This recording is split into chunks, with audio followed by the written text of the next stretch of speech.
This is RTV6 News at 11, working for you.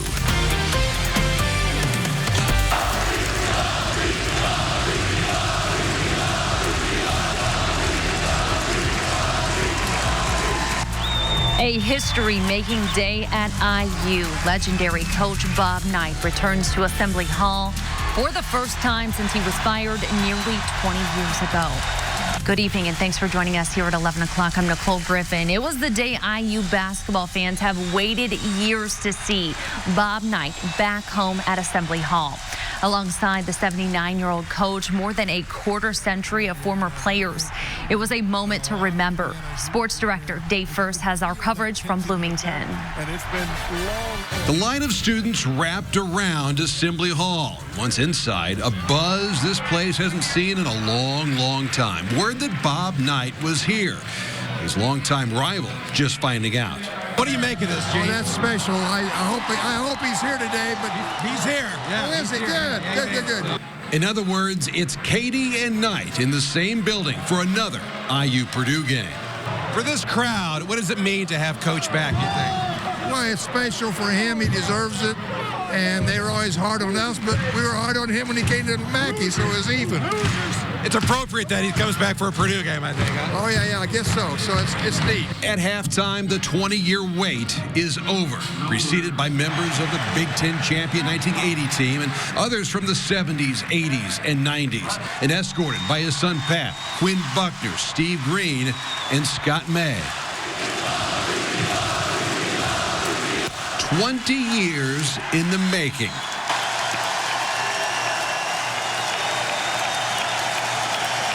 His only words: play defense. IU was down 9 at the half. Among those who finally got him to come, Randy Whitman. Randy was very instrumental in that, actually led the charge. All of us tried to pitch in and to do it, and to get him here to see what it's like and see the reaction from the people who love and appreciate not only Indiana basketball, but Coach Bob Knight. We thought that was really important, given just life. Just get him here and let him enjoy it. And we really think he did. Did you see him get fired up? I mean, that's what caught me off guard. Randy, how much did you guys need this? How much do you think Bob needed I think the state of Indiana needed it, to be honest with you. I mean, he is Indiana basketball. And so I think this is, as Quinn just said, I don't know if there's going to be a bigger day. You know, hopefully we'll win a couple more national championships to put up there. But to have our coach come back to Indiana and let these fans of the state of Indiana show their appreciation, as well as he showed them his appreciation for them. For the rest of the former players, quite simply, not a dry eye in this house. So what do you say after something like that? Yeah, I don't know. I mean, I stand out there crying, watching other guys, watching Isaiah cry. You're like, I mean, I'm as big a fan as anyone is, so it's just cool. The game continues, the Hoosiers defense allowing Purdue to shoot 50% from behind the arc as the Boilers win their 6th in a row in this series, 74-62. And still would turn out to be a big day for everyone in Bloomington. The inclusion of Coach Knight, meant a lot to those guys, and for us to be able to host them and have Coach Knight officially come through the doors was a big thing. Anytime you have great coaches, they make you better as a coach. And so we learned a lot, obviously, as fans, and I learned a lot as a player and a coach, from Coach Katie, being around him, and Coach Knight, being at clinics and things like that. So, we're lucky. I think we're lucky in the state of Indiana to have those two guys. So call it a day for Knight. Hard to believe. It's been 20 years since his firing. This, though, perhaps bringing a little closure. Regardless, it brought Assembly Hall to its feet once again. In Bloomington, Dave First, RTV6 Sports. Dave, thank you. Well, the celebrations were not over for the day. This evening, the Pacers hosted both Coach Knight and Coach Katie as part of a special basketball day in Indiana celebration. The two coaches walked out on the court at halftime to more thunderous applause. They were each honored with Hickory jerseys like the Pacers wore tonight on Hickory Night. But unfortunately, the Pacers did not get a win. They fell to New Orleans 124-117.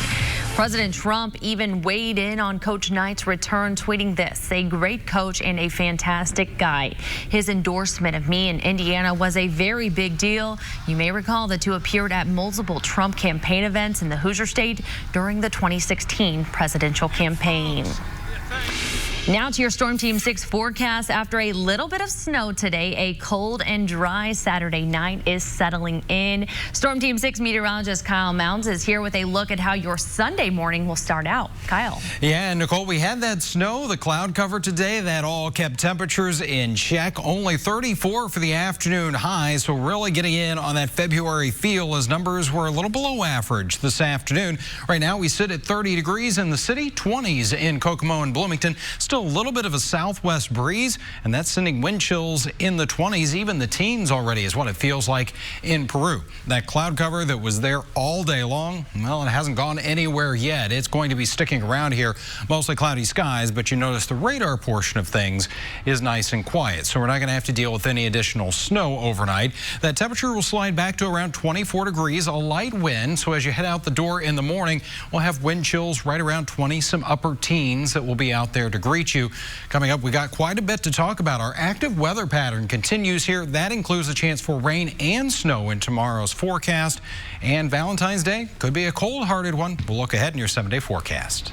Kyle, thank you. We do have some breaking traffic news to tell you about right now from Johnson County. You're looking at the southbound lanes of I-65 at Whiteland Road. There is a crash here in this area. It appears one lane of traffic, as you see here, is slowly getting around that crash. NDOT expects this to be an issue for about another hour and a half. New at 11 o'clock, Metro Police are investigating a double shooting in what they call an apparent case of domestic violence near Fountain Square. Around 8:15, they found a man and a woman shot at a home in the 1900 block of Orange Street. The man was taken to the hospital in critical condition. The woman not seriously injured. Police don't believe anyone else is involved. The effort to put a stop to violence in the city keeps growing. An even larger push coming after Wednesday's quadruple murder on the northeast side. Today, young people from several neighborhoods in the city came together to discuss solutions. RTV6's Troy Washington is working for you to explain the plan to bring change and peace to the city. For Michael Owens, doing the right thing hasn't always been the easy choice. I think it was a week ago, and Judge told me, like, if I get in trouble again, I'm through. Not to really sit and understand, like, I can't keep doing what I'm doing. I got to change. In fact, it was only recently the 15-year-old got the wake-up call that changed his life, but he can't help but think about the 4 victims, not much older than him, who lost their lives in Wednesday's quadruple murder. I learned my lesson, but a situation like that, the only lesson that they learned was death. It's sad to say it, but it's true.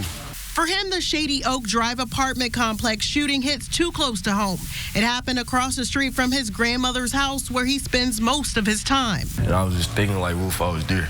For me, it was close. When Owen showed up to Saturday's True Dialogue 4 Forum, the violence was fresh on his mind. And he wasn't alone. Every other young person in the building came ready to share. The teenagers discussed their struggles in the classroom to what they're dealing with in their neighborhoods that they feel like adults simply wouldn't understand. The IMPD police chief showed up to listen to the young people taking the stage in hopes that solutions emerge from the dialogue. Owen says he has a few ideas to save young people from feeling trapped and resorting to violence to cope with the trauma of their everyday lives. Pull kids out the streets, really get under their skin, talk to them. From take them in, if they feel like they ain't got nobody, show them a different way. He suggests that's the only way to heal the pain the streets brings. Take them places, let them see different stuff. You know, the streets is not it. Working for you, Troy Washington, RTV6. Troy, thank you. There is a united effort taking place in the city to try to slow down the violence. At least 50 churches across the city tell us they will be having a serious conversation with their congregations during Sunday's sermons about the violence happening in our city and how to stop it. An off-duty Plainfield police officer is accused of operating a vehicle while intoxicated. State police arrested Officer Patrick Tucker last night for alleged drunk driving after he responded to an emergency response team call. He was off duty. Tucker was arrested after he was given a certified breath test. He was booked into the Hendricks County Jail and released a short time later. He is on unpaid administrative leave pending a recommendation for termination to the Plainfield Police Commissioner Board. Tucker has been with the Plainfield Police Department since 2017. A Terre Haute woman is accused of biting a state trooper's arm following a traffic stop in Vigo County last night. State police say the 38-year-old woman was a passenger in an SUV stopped for running a stop sign. The driver was arrested for drunk driving and other charges. Police said the woman initially refused to identify herself to the trooper and locked herself in the vehicle. She finally unlocked the door but refused to get out. Police eventually removed and arrested her. Police say as an officer was attempting to place a seatbelt on her in the patrol car, she bit his arm. She's also accused of damaging a patrol vehicle and hitting a jail officer in the face while being processed. 3 children in the SUV were released to the woman's grandmother. Coming up, peanuts, popcorn, baseball, and a job. The Indianapolis Indians are hiring. How you could earn some cash spending the spring and summer in the ballpark. And even if you're not an official winner at the Oscars, you sure get some nice swag. A look at some of what adds up to more than $225,000 in goodies. Kyle. Rain is back in the forecast tomorrow, and it could be widespread here. We're talking about 3/4 to even an inch of rainfall. But before that happens, we've got some snow to talk about. You're watching RTV6 News at 11. Bees. That's the BMO effect. This is RTV6 News at 11, working for you. RTV6's Hiring Hoosiers initiative aims to connect you with jobs, resources to help better your future. In preparation of the 2020 season, the Indianapolis Indians are looking to fill open positions. Interviews were held today at Victory Field to get ready for the 70-game home schedule. The Indians are hiring for everything from field operations, guest relations, and production staff. For the concessions, they are looking for bartenders, supervisors, and even grill cooks. We talked to a college sophomore from Kalamazoo College who heard about the opportunity and drove 4.5 hours to interview. I felt pretty aggressive going in there. I was like, I need this because I felt like this is a fantastic opportunity to get your foot in the door for if you're a business major and you want to do sports and mix them hand in hand.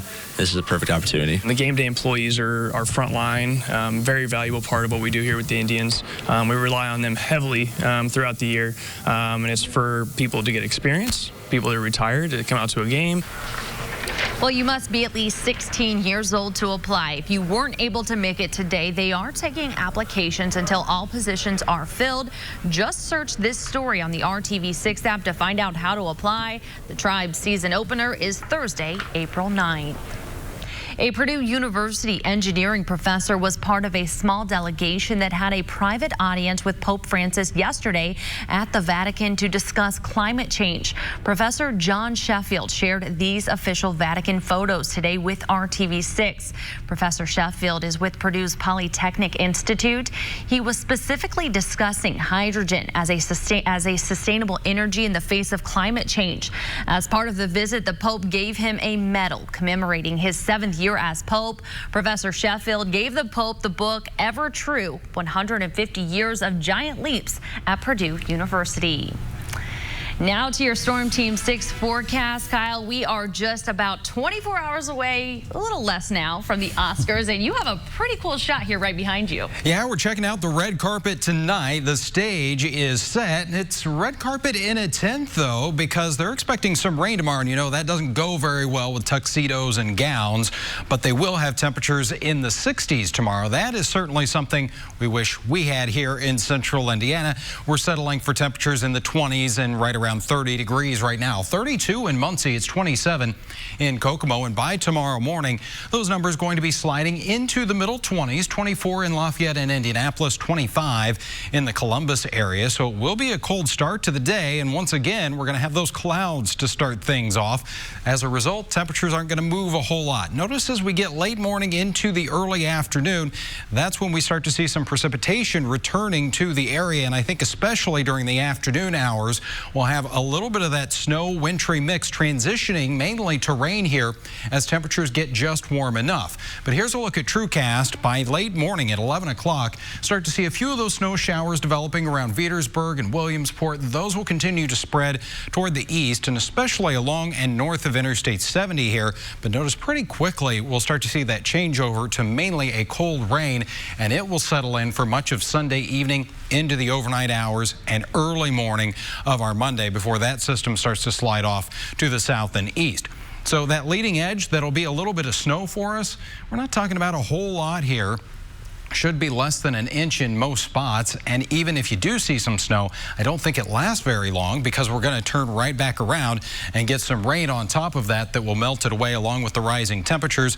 Most models about 3/4 to about an inch of rainfall. Has been a very soggy winter for us, and it looks like that theme is going to continue.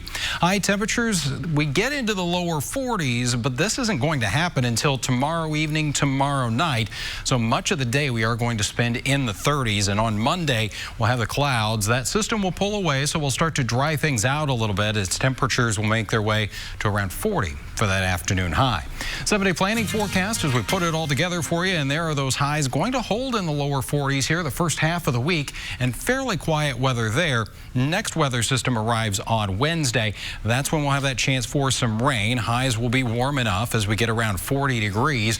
And then on Thursday, may wrap it up as a few snow showers. Doesn't look like a big snow system for us at this point, but what we'll really notice is that slide in temperatures.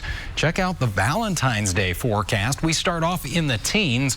30 is possibly an optimistic high at this point. We may not get out of the 20s, but we do rebound fairly quickly here, back close to 40 by Saturday. So you're saying we need to dress warm on Valentine's Day? You're going to need to layer up there for sure. Okay, Kyle, thank you. There's going to be a really special moment for fans of the movie Frozen 2 during tomorrow night's Oscars. Elsa's from all over the world.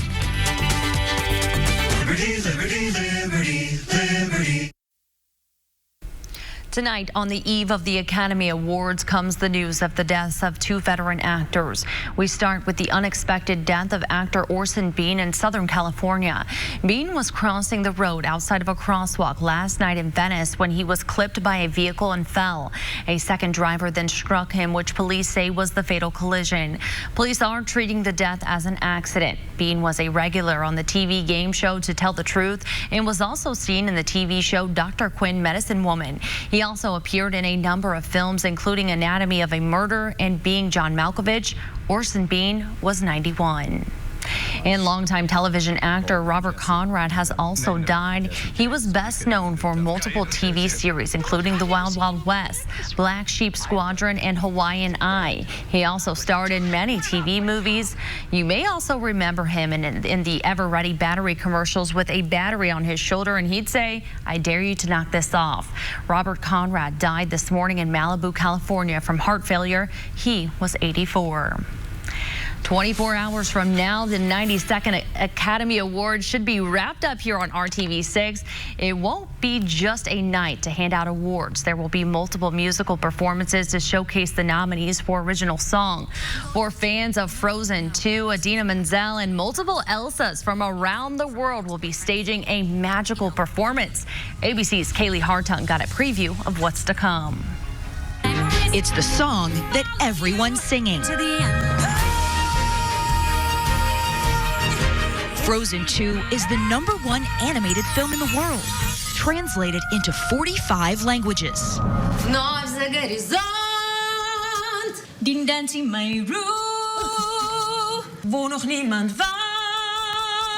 Sunday night on the Oscar stage, joining Idina Menzel and Aurora, Elsas representing 9 different countries. How did this all come together? I just, called him up. I'm like, hey, I'm doing the Oscars. Friday morning, your first rehearsal, and I would assume your first time all being together. Is that right? Absolutely. Yeah. What is this like to have all of you together? We were all very emotional, I think. We just stepped into that room and just had the first like rehearsal, and everyone was like, oh my gosh.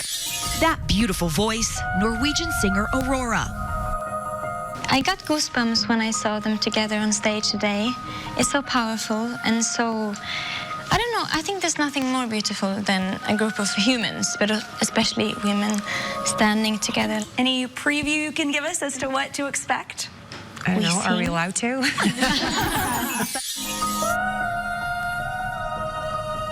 And another unknown. Please welcome the wickedly talented one and only Adele Dazeem. Who will introduce them? It's probably really good that John Travolta is not announcing all of their names. Yes. If my name gave him trouble, then he might be having a really... But Adina, you've performed on the Oscar stage before. Do you have any advice for these women on this stage in particular? And they're all professionals. They're all, you know, amazing divas in the best sense of the word, and it's such a gift, you know, to go in the studio and record and create this character, and then for it to sort of have this ripple effect. And it's truly, music is truly the universal language in this case for all of us, and it's the solidarity of all the women and what it's saying. It's really great. Well, Elton John will also be performing tomorrow night. The song I'm Gonna Love Me Again is from the movie about his life, Rocket Man. And the Academy Awards have taken heat over the last few years for a lack of diversity. And since this year's nominees were announced, many have pointed out the Academy is still struggling in that area. Earlier this week, we spoke to Rotten Tomatoes editor Jacqueline Coley about the ongoing push for diversity at the Oscars. I think the Academy has done a lot of work over the past few years, adding almost 5,000 new members to their roles, and they have added more women, more people of color, more international filmmakers. So we should really look to Best Picture this year. If Parasite manages to pull it out and become the first foreign language film to win Best Picture, we can probably say it's because of their efforts. And maybe in 4 or 5 years from now, we won't have to be talking about actors of color being sort of left off nominations morning. Even if this year's nominees don't go home with an Oscar tomorrow night, they won't go home empty-handed. The Everybody's a Winner gift bag or swag bag is filled with goodies that total more than $225,000. These go to the top acting and directing nominees. In terms of the value, it's the highest value we've ever put together. It's about $225,000 in value if they redeemed every single gift certificate. The physical products themselves that they're going to be getting and wheeling away in a piece of luggage, actually a piece and a half of luggage, it was so much stuff. Those products are worth only about $4,000, and then the rest are trips and services for days of VIP treatments and vacations and all that kind of stuff. The 3 most expensive items in the bag this year are a $78,000 fully inclusive 12-day cruise aboard a luxury yacht, $25,000 worth of facial rejuvenation products, and a $20,000 personal matchmaking service. Well, from the celebrity arrivals to the final award, RTV6 is your home for Oscar Sunday. Red carpet coverage starts at 1 and continues at 6:30. The Oscars will begin at 8 p.m. and we'll wrap it all up for you tomorrow night on the news at 11. Still to come, the fairgrounds are filled with the best of the best when it comes to dogs. We caught up with one of the professional handlers and found out what keeps him traveling every weekend. With Humira, control is possible. It's a fun show to watch, but it is competitive. This week in the Indy Winter Classic, All-Breed Dog Show is taking place at the State Fairgrounds. 2,000 dogs are here representing 160 different breeds. We caught up with one of the professional dog handlers, Howard Huber Jr., who is showing Teddy. He was the #1 English Springer Spaniel in the country last year, and so far he's #1 again this year. Huber is a retired from the United States Air Force, and he says he enjoys traveling the country now with his wife. You really have to love what you're doing. We spend a lot of time on the road, a lot of hours behind the seat, the steering wheel, getting to dog shows all over the country. Last year we drove all the way out to California for our national specialty, showed out there, drove all the way back, went home to Pennsylvania, drove all the way to Florida. A lot of driving. Well, admission is $7 to get into the show. Judging starts at 8 a.m. and ends around 4:30. Some pretty dogs there, and my dogs aren't quite as well behaved, I gotta say that much. All right, well, as we go through the next few days, we got a chance for a little bit of a mix tomorrow, but mainly it's going to be rain with temperatures rising to 41. All right, Kyle, thank you, and thank you for joining us. See you tomorrow at 6. Have a great night.